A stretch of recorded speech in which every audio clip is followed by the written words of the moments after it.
ԱՄՆ նախագահ Դոնալդ Թրամփի հետ բանակցություններում նրա ուկրաինացի գործընկեր Վոլոդիմիր Զելենսկին հատուկ ժամանակ է ձգձգում։ Այս մասին հայտարարել է Ֆինլանդիայի ազատության դաշինք ազգային պահպանողական կուսակցության անդամ Արմանդո Մեման։ Նպատակը Եվրոպայի համար ժամանակ շահելն է, այլ ոչ թե խաղաղության հասնելը, նշել է քաղաքական գործիչը, արձագանքելով Թրամփի այն խոսքերին, որ Զելենսկու հետ հանդիպման ընթացքում չի հաջողվել լուծել մի շարք տարածքային հարցեր։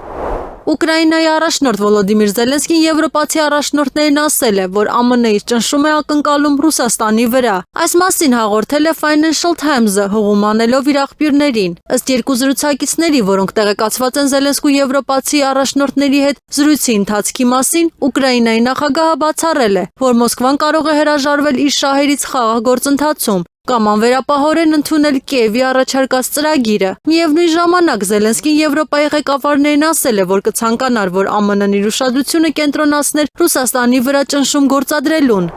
Ռուսաստանի նախագահ Վլադիմիր Պուտինի և ԱՄՆ նախագահ Դոնալդ Թրամփի նոր հեռախոսազրույցը տեղի կունենա շուտով։ Նման հայտարարությամբ հանդես է եկել Ռուսաստանի Դաշնության նախագահի մամուլի քարտուղար Դմիտրի Պեսկովը։ Շատ մոտ ապագայում պատասխանել է Կրեմլի պաշտոնական ներկայացուցիչը այն հարցին, թե երբ տեղի կունենա առաջնորդների հեռախոսազրույցը Ուկրաինայի նախագահ Վոլոդիմիր Զելենսկու հետ Թրամփի բանակցություններից հետո։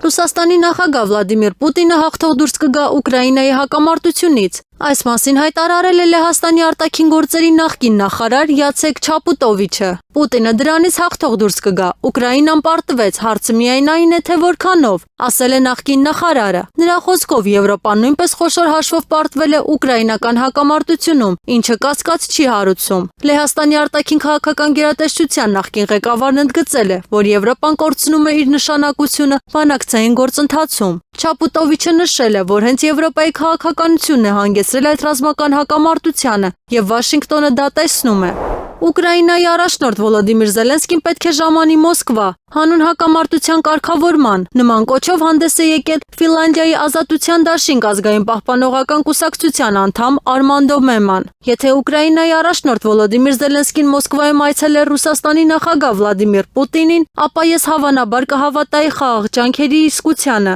Մոսկվայի սահմաններից դուրս ցանկացած հանդիպում ընդամենը խաղաղության պատրանք է, նշել է քաղաքական գործիչը։ Մեման հավելել է, որ հակամարտությունն ավարտելու համար անհրաժեշտ է դրան վերջ դնելու իրական ցանկություն, ինչպես նաև հակառակ կողմին թշնամի համարելուց հրաժարվելը։